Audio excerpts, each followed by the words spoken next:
नित्यानन्देश्वरसमारम्भां नित्यानन्देश्वरिमध्यमाम् अस्मदाचार्यपर्यन्तां वन्दे गुरुपरम्पराम्. I welcome all the devotees, disciples, samajis, satsangis, Srimahans, Mahants, Tanidars, Kotaris, sitting with us, visitors, viewers, devotees, everyone all over the world.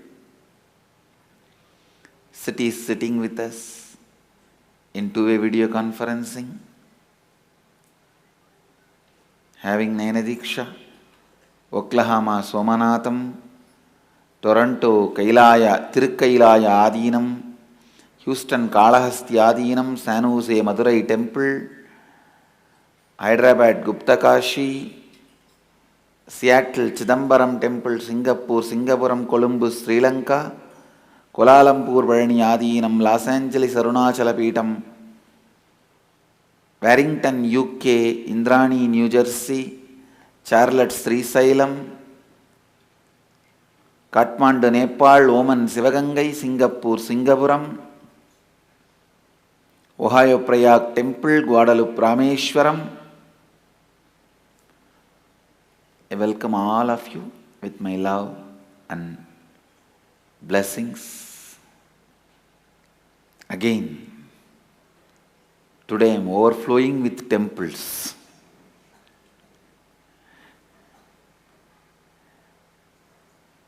One of the wonderful things I discovered yesterday, please understand, it is not just surprising, it was shocking for me. There were few Cambodian temples completely covered by gold.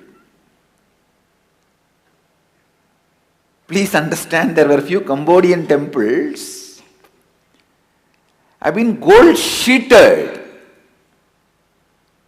This is too much.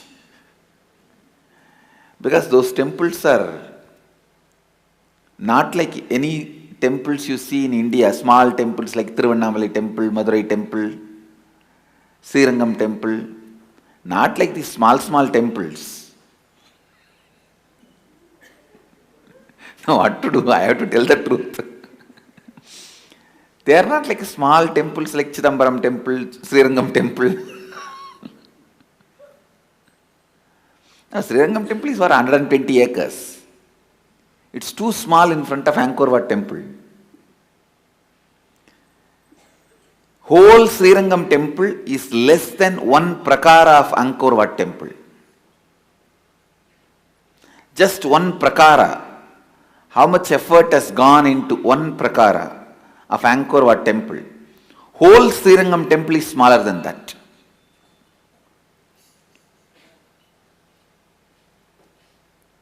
I did not get any reference. Angkor Wat Temple itself was gold covered. But there are few temples at least bigger than Indian temples. See, the largest India's temple is Srirangam Temple. At least there are 100 temples in Cambodia larger than Srirangam Temple. Understand? At least 100 temples larger than Srirangam Temple we have in Cambodia. First, I did not believe, to tell you honestly. But then, the explorers even had bits and pieces of the gold still stuck because the tree has grown on the temple. Under the root of the tree, that gold part, the robbers were not able to pull it out. They pulled out, they peeled all the other part golds. But some of the temples have been dilapidated by the large trees growing on it. So, whatever gold got caught under the roots of the tree, they were not able to peel it out or pull it out. So these explorers carefully removing those layers, they are able to come to a clear conclusion. The purity and the thickness of the gold sheet used to cover the whole temple. Wondering, Cambodia had two traditions. One, the tradition of Devaraja, means the king was a representation of gods, and they were following the Vedic tradition, the Upanishadic truths and the Vedic rituals. But when the king got converted to Buddhism, he declared himself as Bodhisattva instead of Devaraja. That is when the whole civilization started collapsing. Now, I am not against Buddhism. It's such beautiful religion. I love it. After all, it is a branch of Mahanirvani Pita, our own Akkada tradition.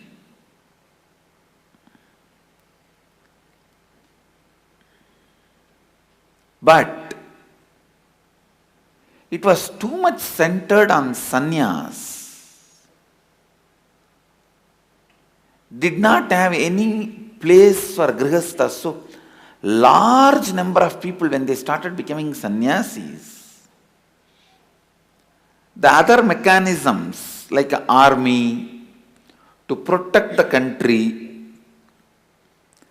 the intellectual army to protect the ideology, all started getting slowly lost.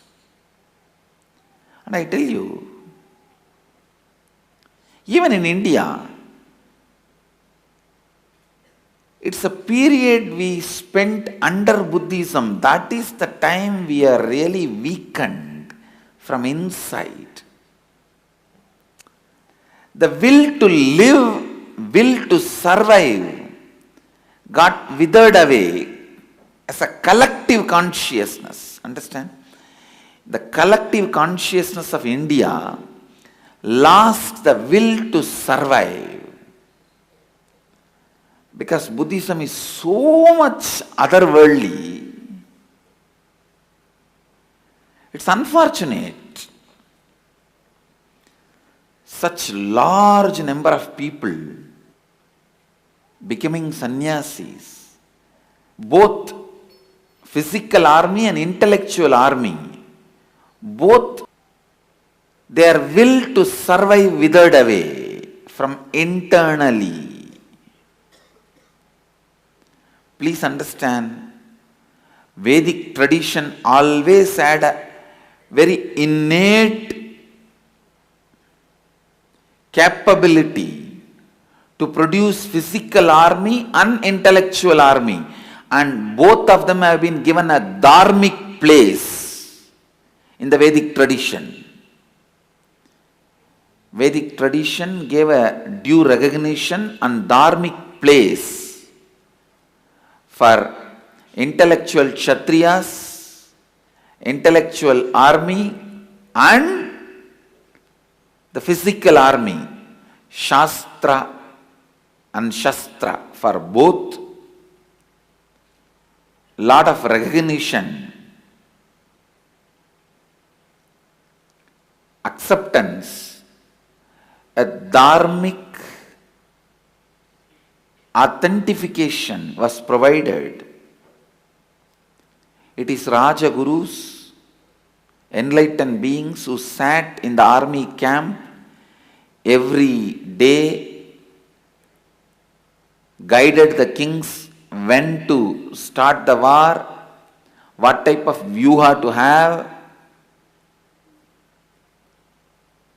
and what type of spiritual assistance they require in the way of some religious rituals, or giving them the courage, confidence, clarity, understanding, ideologically supporting them, giving them the moral boost. Enlightened beings always had a very important place, even in the Indian traditional physical army with weapon, or the intellectual army, which intellectually protected our ideology. When I see this vast Cambodian civilization, I should not use that word Cambodian civilization, the Cambodian extension of Indian civilization. There also I saw this, Western historians have done the same cunning game.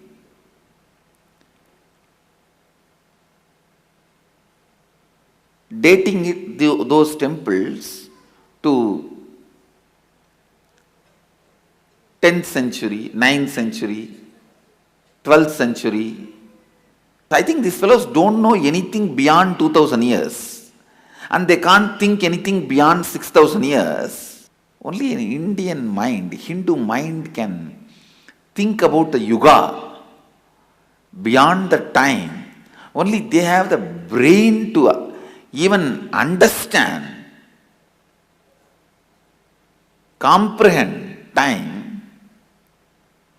And moreover, these Western historians, they have again a vested interest that they have to show everything is after them. They will have to show everything is after them, and whatever other reasons they have. They are again dating all these temples in a stupid way in saying that 900 year, 1000 year. We need to know 3 conspiracies Western historians are doing when they are trying to present the Cambodia to the world. They are creating a new words: Cambodian civilization, Khmer civilization.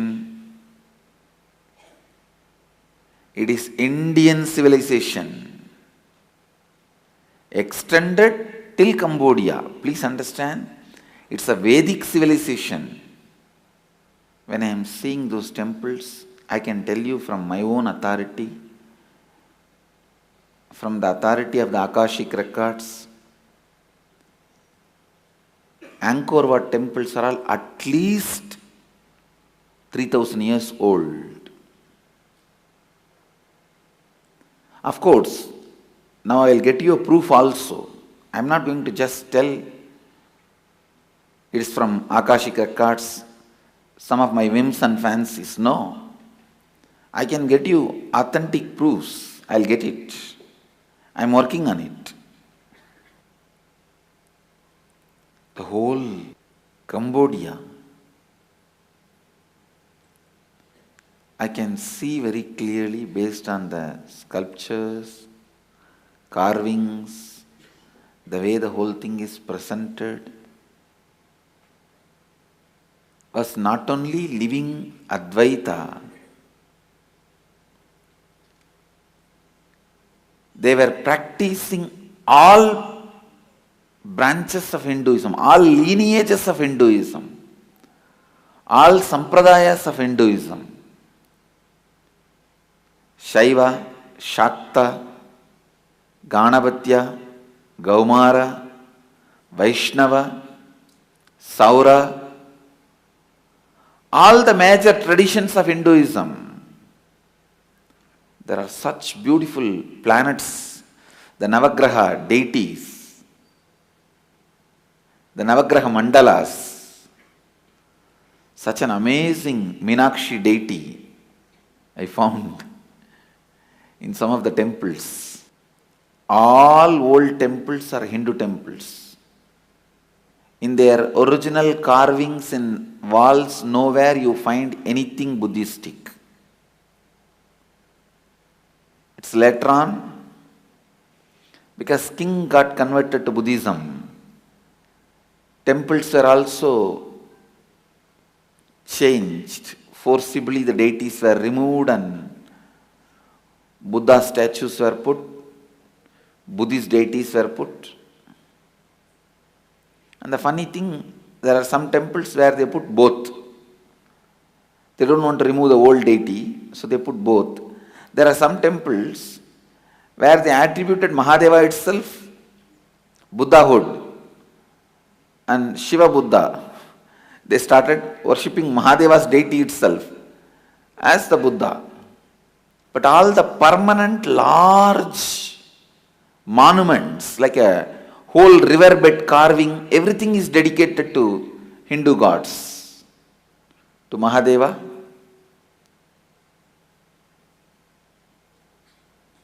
But I don't want to get diverted into the small internal fight we had between Buddhism and Vedic tradition. That is our internal problem. We will solve it.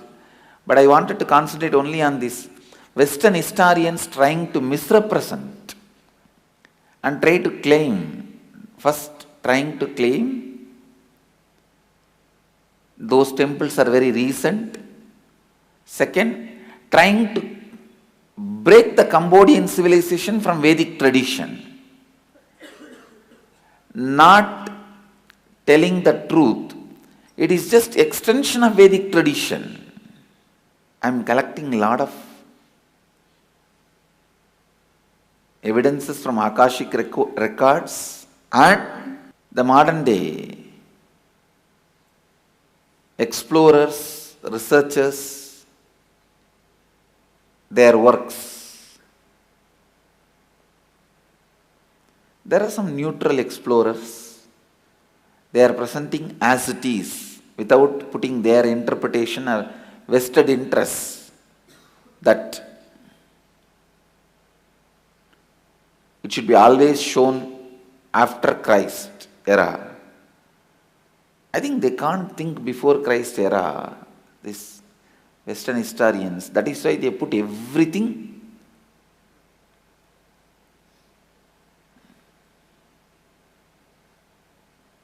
as after Christian era. I think the kind of a temple, still I am searching for words when I visualize the Cambodian temples and try to present it to all you guys. If I have to tell in one word, describe in one word the Cambodian temples, it stands as a success symbol of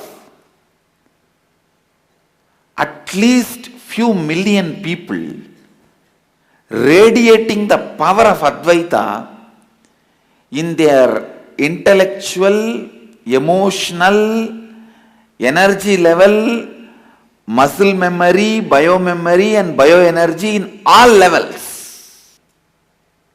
At least few million people radiated the power of enlightenment and Advaita in physical, mental, emotional, psychological, spiritual level. These Cambodian temples are just physical evidence and witness of that civilization which existed once upon a time. Otherwise, neither those physical power is possible,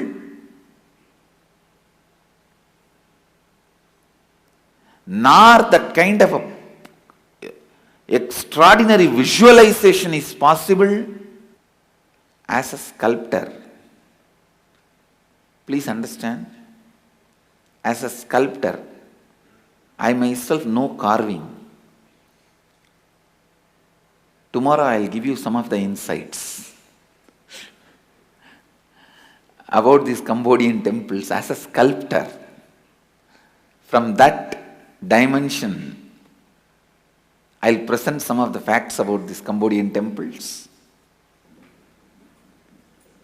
I bless you all. Let you all radiate with integrity, authenticity, responsibility, enriching and causing eternal bliss, Nityananda. Thank you.